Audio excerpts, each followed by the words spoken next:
What's up, everyone? Luca Rosano here, back with another video, back with a Raptors video. It's been a while. Hope everybody's doing well. The Golden State Warriors are the 2022 NBA champion. I was covering that series, doing a couple of live streams, a couple of shorts, as well as Stephen Curry finally gets that NBA Finals MVP.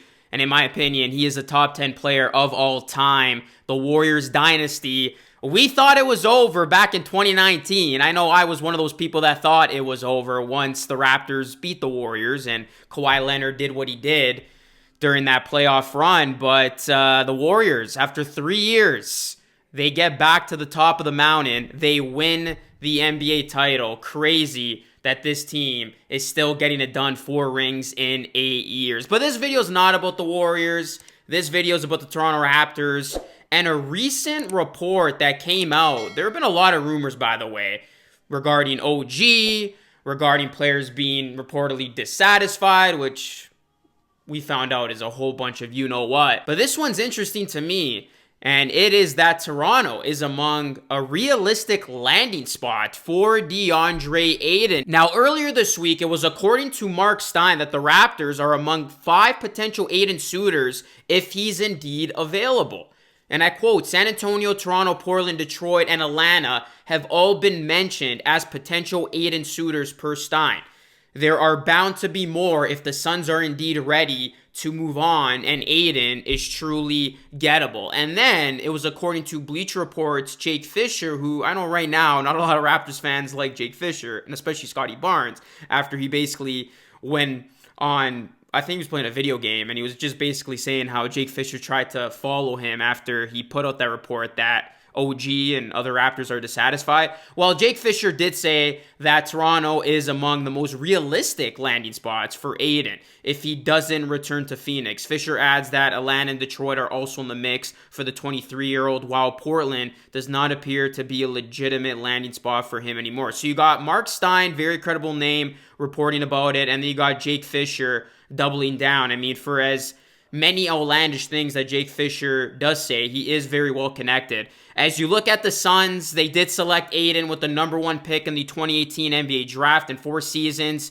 with the Suns, he's averaged 16.3 points, 10.5 rebounds, 1.6 assists, 1 block, and 0.7 steals per game on 59.9% shooting from the field. Entering this season, Ayton will be a restricted free agent in the offseason, meaning he can sign an offer sheet with any team, but the Suns have the option of retaining him by matching the offer. While the Raptors are projected to have little to no cap space, they could acquire Ayton in a sign and trade scenario.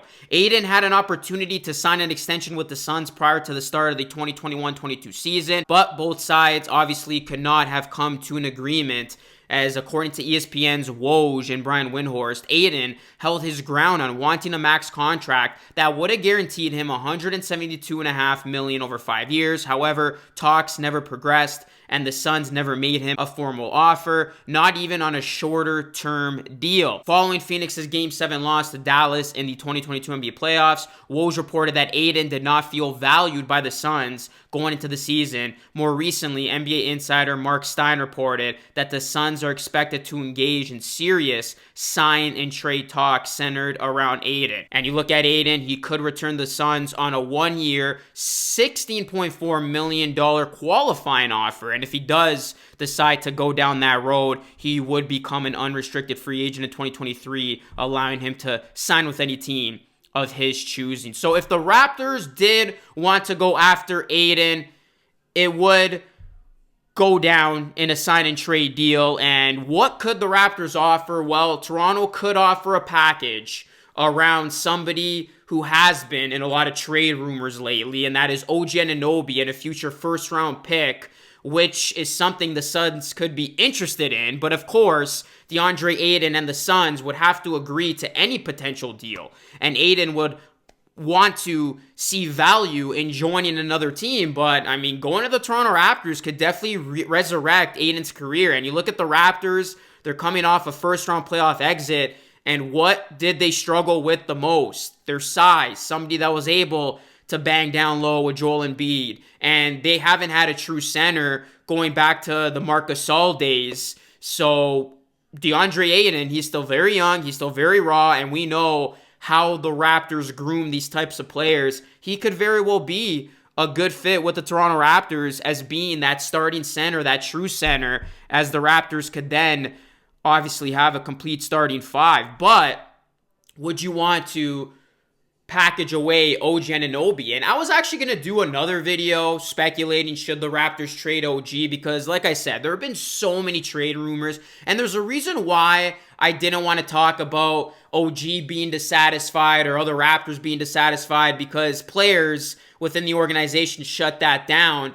But I do believe that Masai Ujiri is trying to be active, and he would not be opposed to trading an OG Anunoby if he's able to get a very good haul in return. If it's worth his while, we know Masai Ujiri is no stranger when it comes to striking a big deal.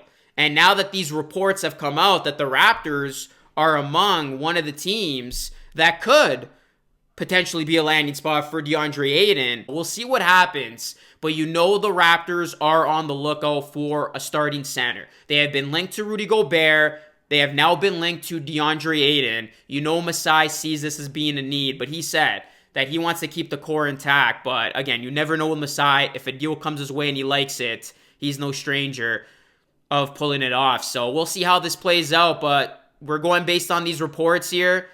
Mark Stein talked about it, followed by Jaco Fisher.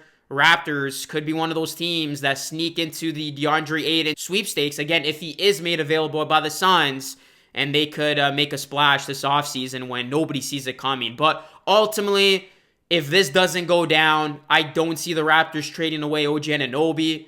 I'd put it at like 80% they don't, 20% they do. If something like this does become available, if a Gobert becomes available and they want OG, or DeAndre Ayton becomes available and they want an OG, that's the only circumstance I can see OG being traded. But other than that, I don't see OG getting traded, and I don't think he's unhappy. I think that part of this whole story was BS, and I think it was just something that was said for clicks.